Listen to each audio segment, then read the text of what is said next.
Hi, my name is Trey Hall, the host of Hall-TecH Sports, and I'm bringing to you a new show that brings the technology world and the sports world together.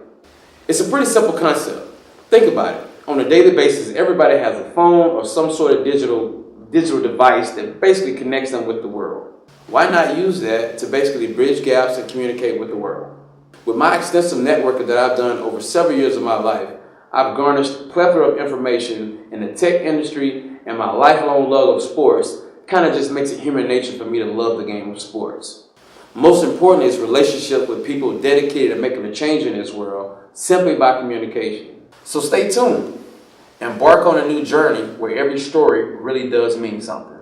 Enjoy.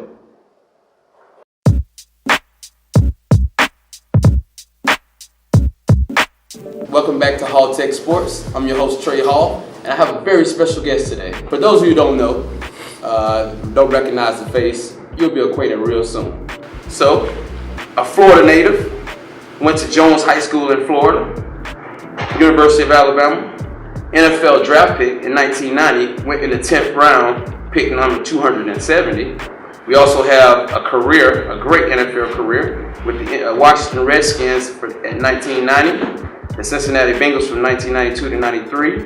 We also have the Birmingham Barracudas in 1995, the Edmonton Eskimos 1996 to 1998. We also have the Calgary Stampeders from 1999 to 2001, and of course the Toronto Argonauts in 2002.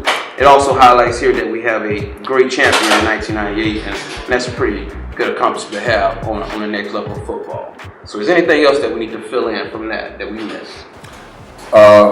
No, not really. That's really the basis of my career. Being drafted in the 10th round from the University of Alabama, 270th pick, like you stated. Not knowing what was going to really happen, not knowing how long that process was going to last. That kind of like started the professional career. But growing up in Orlando, Florida. The last of 6 kids, a family that ranged in multiple talents. My oldest brother sings professional opera. He's a professional coach right now, and opera coach right now at the University of Bethune-Cookman in Daytona Beach, along with Rollins College in Orlando. My career was almost set in stone behind watching him sign autographs. Right. I've always wanted to do it. That's why I don't turn down autographs now. And I keep autograph materials around for all the kids that I deal with. Curtis was the one that was a highlight of my youth. And being the last of 6 kids, and I had multiple talents to come through and pick from. And athletics were one of my biggest assets, and singing also, because we all had to sing in the same choir that Curtis came through. Interesting, very interesting. So before we jump into the conversation that most people want to hear about from the sports side, as you know, at Hall-TecH Sports, we're a tech company first. So first thing we like to talk about is what kind of phone you got? Well, I pay for 5 or 6 different iPhones. I myself carry the Samsung Galaxy for business, and I also have a iPhone 7 for family. That is good. Because we're in different locations. My oldest son plays football for Boston College, and my daughter is also playing volleyball down in Jacksonville, Florida, for the Dolphins at the University of Jacksonville. So it's always great to have FaceTime. Right. That's good. So we have the best of both worlds. We have an iPhone on one side, and we have a Samsung, and he uses both at the same time. So that's pretty creative. They both work. Right. Now I'm sure Apple and Samsung are both like, you need to choose. But hey, okay. You can't. One will work, and one thing about the 2 phones is where Apple does has a lot of features that we use every day in talking and in texting and that kind of thing. As far as the Samsung phone, getting documents and that type of stuff, as far as emails and documents, as like spreadsheets and things of like that nature, my Samsung works a whole lot better. Okay. So more business oriented. And if they want to use the other phone, tell them to pay for it, right? That's correct. I'm sure they're not going to want to do that. But another thing, so how have time changed from your first phone to your phone you currently have? Oh, wow. The year I entered the NFL at Washington, I bought a cell phone for my truck. It came in a box that big, and I had to have a little cord inside. I could take it out sometime, but I mean, the bills were totally different. One call would cost you $25, and it was really crazy. You didn't use the cell phone like we use it today. The only time that you used the cell phone was for emergency, or to call somebody that you really want to talk to. Excuse me. But you didn't use the cell phone the way that we use it today. Our bills would be over $1,000 a month. Easily, if we used it, like if times were like they were in 89, 90, when the cell phones really just hit the market. Then all the companies started getting involved. Apple started getting big, because when I got my first cell phone, I had to go through Bell South and get the phone, and then get it hooked up, and then get it established, and then get the car wired, so that the antenna could work, and so that the cable came from the wire to the phone. It had to be almost rigged. Right. And that's pretty interesting to know. Times have really changed. I recall vivid memories of being young, of seeing the little boxes in the cars. I don't know how long that was, but it was like a huge box, zip box. Yeah. I had a zip bag. I could actually take it from car to car. It worked off of you had to have a cable tie into it for it to work, but it worked from car to car. Yeah, cool. Times have changed. So let the people know, for those who don't know you, who you are and your journey up until now. Well, my name is Thomas Rayam. It's an unusual last name. My grandfather, as a slave, escaped and got away. So I have to tell the story. Everybody wants to know where that name comes from. So it's a made-up name, and it's traveled, I guess, over the miles and over the years. It's traveled and taken us and my brothers and I a long way. My journey started in Orlando, Florida, where my family is from, actually from the Gainesville area. And we were always a blessed family. Like I said, my oldest brother sings opera, and my sister was in business administration. Then my brother Hardy attended Notre Dame playing football. Linares went on to attend the University of Florida. Alfred at the University of Elizabeth City, New Jersey, North Carolina.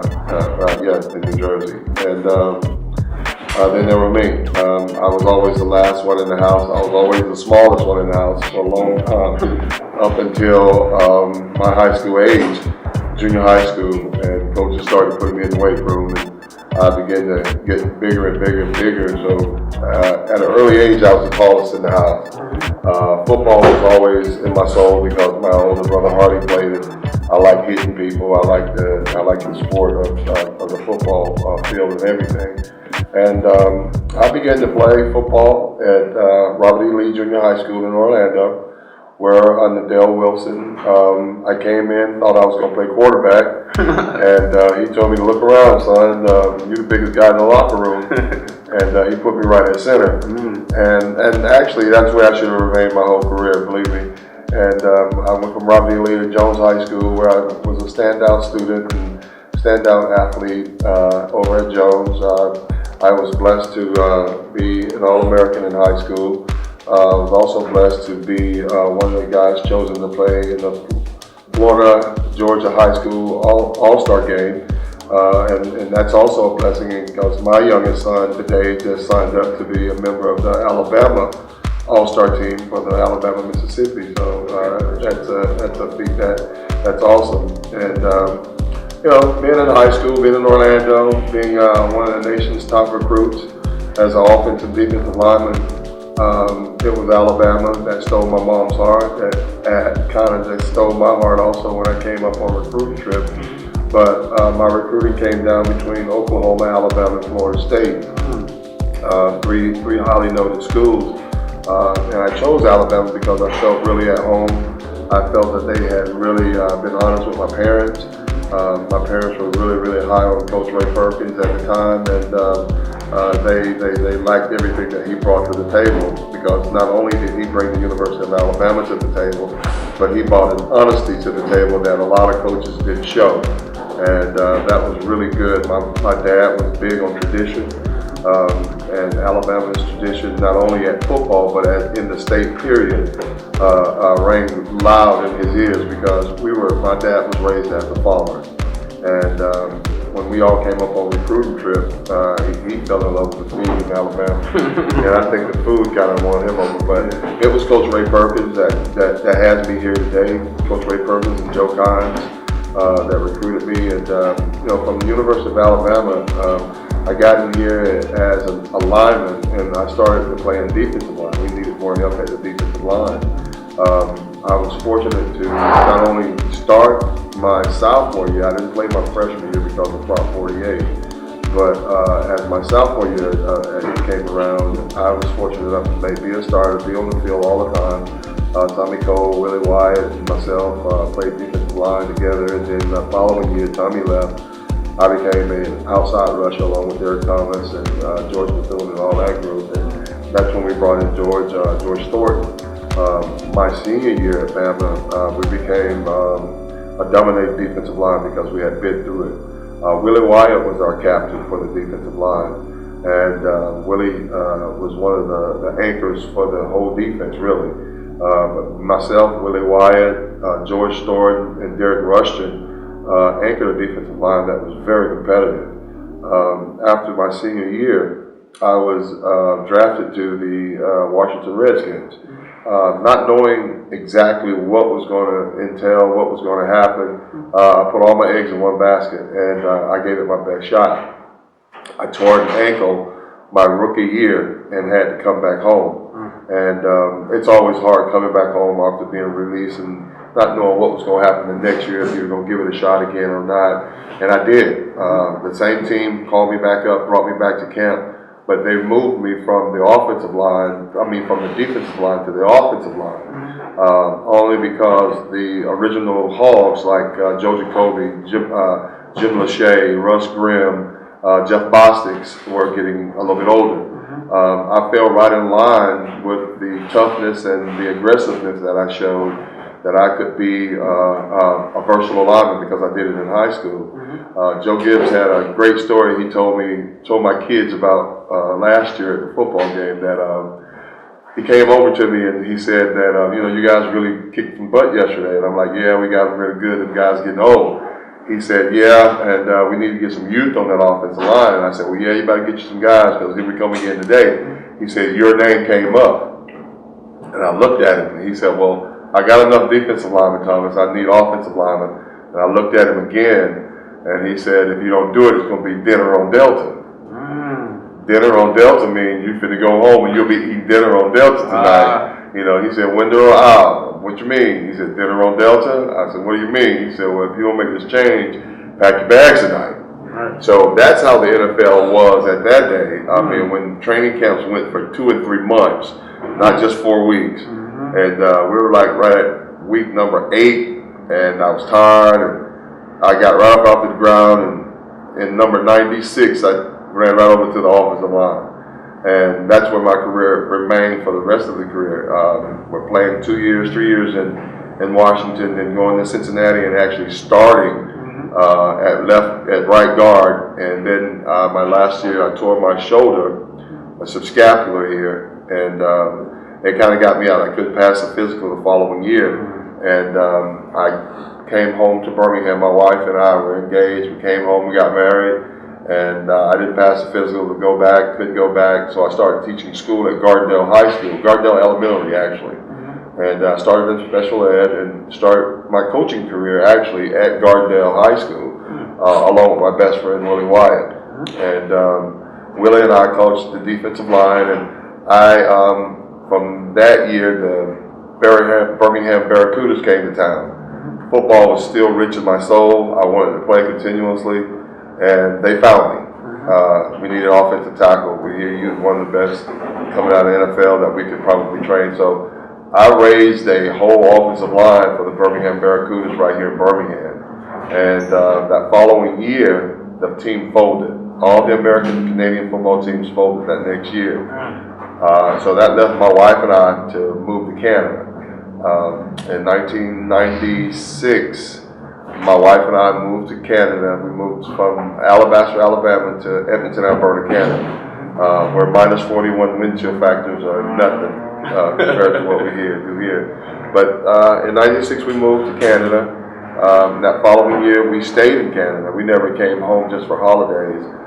In 97, we had our first child, TJ. TJ was born in 97. Then in 98, our second child was born, Madison. And in 2000, our third kid was born, who was playing over at Thompson now. And we had 3 kids in Canada. From there, we played in Edmonton, and then because Jalen was born in Calgary. All 3 of the kids that we had in Canada have dual citizenship. Oh, interesting. Have dual citizenship. I myself have an older son before we met to Canada, Brandon. Brandon was born in Cincinnati. Brandon's kind of like the older of the group, and he's the big brother. So we have 3 kids. My wife and I have 3 kids. I have 4, and they are all wonderful kids. We're blessed to have them. I think they're doing their thing in the world right now. Brandon is in Indianapolis. TJ is a football player at Boston College. Madison is in Jacksonville, Florida, playing volleyball. And Jalen is sitting here at Thompson High School with about 20 offers to go to school. So football has been a great success in our house. The picture, my Daniel Moore picture, is a play that I made at Penn State. I blocked a kick at Penn State, and Daniel Moore, who's a famous author for college sports, made it into a picture, made it into a mural, and it's called Desperation Block. That picture don't just sit on the wall. That picture has helped a lot of kids stay motivated to go to school, and not only just go to school, but be all that they can be. I played in that game on a fractured ankle, and everybody knows about the story. In the end, I wasn't supposed to block it. It's all about teamwork, and you think about teamwork, and you think about what you're doing for your common man, and you're not worrying about what color this guy is, or what color that guy is, or what color he is. We're doing it for the team. And not only are we doing it for the team, we were standing up for the tide. So I wasn't supposed to block it. That's the thing that God had planned a long time ago. But I kicked my man out of that hole so my brother next to me, Mike Ramil, could go block it. But I was back there far enough that I blocked it. Impressive, very impressive. And that's, a great story, great backing. That says a lot about you as a person, your character, because that's a great, remarkable story from a great man here. And, this is part of the football culture. Team-oriented sports seem to always have a story within a story. So hearing stories like this, it also helps other teams and teammates learn that in order to reach the ultimate goal, it's going to take teamwork. Teamwork is the key to success. So definitely, and I appreciate you for sharing that for us. Thank you. Okay. All right. With all that being said, what message do you have for a lot of the up-and-coming young players in the game today? Well, being a high school volunteer coach right now, I get to see it firsthand on how kids really think about athletics and how they think about school versus athletics. And it all starts in class, and making a kid understand that education is the only way that you're going to get to obtain any of the goals that you set in life. You've got to understand that being an educated man means a whole lot in this world today. Being an educated woman means a whole lot in this world today. So it starts through education. I mean, and from education, you can go on any route. But as far as how athletics and education play a part in your life, athletics are only just a tool to a means, and means to a tool. However you want to put it, it works for you if you work it. And that's how we try to teach our kids at Thompson High School that, this thing is not going to last forever. You got to get out of it what you can get out of it right now, because tomorrow is not promised to either one of us. So what I leave and what I try and teach today is shoot for the stars. I mean, there's no reason, there's no way that you shouldn't think that you're the best, that I'm the best, you're not going to beat me, I'm out here for a common goal. I always tell kids, if you got a heart in your body, you can go to school free.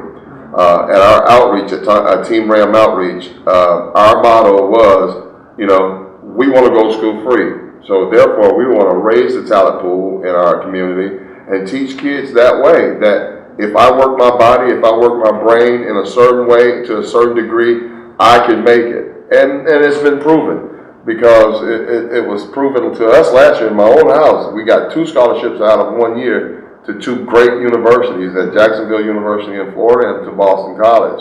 And our kids are not the big and hulky kids. They're not as tall as I am, not as big as I am, but God saw a way to make sure that, you know, through it all in all, these kids have used what they had. And not only in my house, I've had kids that I've trained throughout the years. You got to understand, we've been doing Team Rayam in Alabaster, Alabama for about 15 years. So some of the kids that have come through the program have gone on to school not only on academics, athletically also. So what you tell kids today and what you put into the game is what you're going to get out of it. Because the saying that you reap what you sow is also true in sports, not just in life. If you go to the weight room and dedicate yourself to be the best that you can be, you're going to reap a harvest. If you don't do those things, you're not going to reap that same harvest. If you're not if you're not getting around to making sure that your business is taken care of every day, I mean, you're not going to eat in the wintertime. So for a kid that's out there today that's trying to press his way forward, the biggest thing that you can do now is concentrate on yourself. And you can't get caught up in the ways of the world, because everybody puts their shoes on totally different. Everybody ties that string totally different. You have to put things in perspective the way that you can understand them. There's a lot of in and outs going on today in sports. I don't buy them because I believe I've got to compete against you and you every day. So there's no one guy versus the other guy, or one race versus the other race. You're versus everybody every day. And not only in sports, but in the business world, in the world that I work in every day. I'm a marketer. I work with Southern Care Hospice. You've got to be on your P's and Q's every day. And what I do today has all come from sports. What I do at home and communicating with my wife and communicating with my kids, it all comes from sports. If I can't communicate with you on the football field and make you understand that I'm making a call so that you can communicate back to me, it's the same way at home. If I can't communicate with you here, you can't communicate on the field, or you can't communicate on the court. So communication works both ways. And for a kid that's in sports and in athletics, they've got to understand that communication is really a great tool to understand. Because there are going to be many times in life that you've got to be able to communicate with the guy across from you, whether he's an Indian, whether he's a Caribbean, or whoever he is. You've got to be able to communicate and make sure that understanding is the best thing in the world that happens between you two with that communication. So, guys, if you're out there and you're trying to be an athlete, make it start with you first. Make it start with you first, and don't get caught up in what the world tells you what you need to be doing, because the world will send you down some roads that you will never ever get off. Because I've always been told that the world is made in an S, not a straight line. And in between that S, there's a lot of curves, a lot of waves, and a lot of paths that you're going to have to take to make that S straighten up. So make it start with you first, and understanding the ways of the world are not your ways. Great message. Great message. So, again, I want to thank Mr. Rayam for giving us the time. It's going to give a message to our viewers out there, who are straddling the fence a little bit, trying to figure out what they want to do. Like you said, communication helps. And it's going to come down to you eventually, your core, and who you are as a person to get through this. You got to believe in yourself, because nobody else will. I want to thank the time for Mr. Rayam coming out and doing this interview with us. And until next time, see you guys later.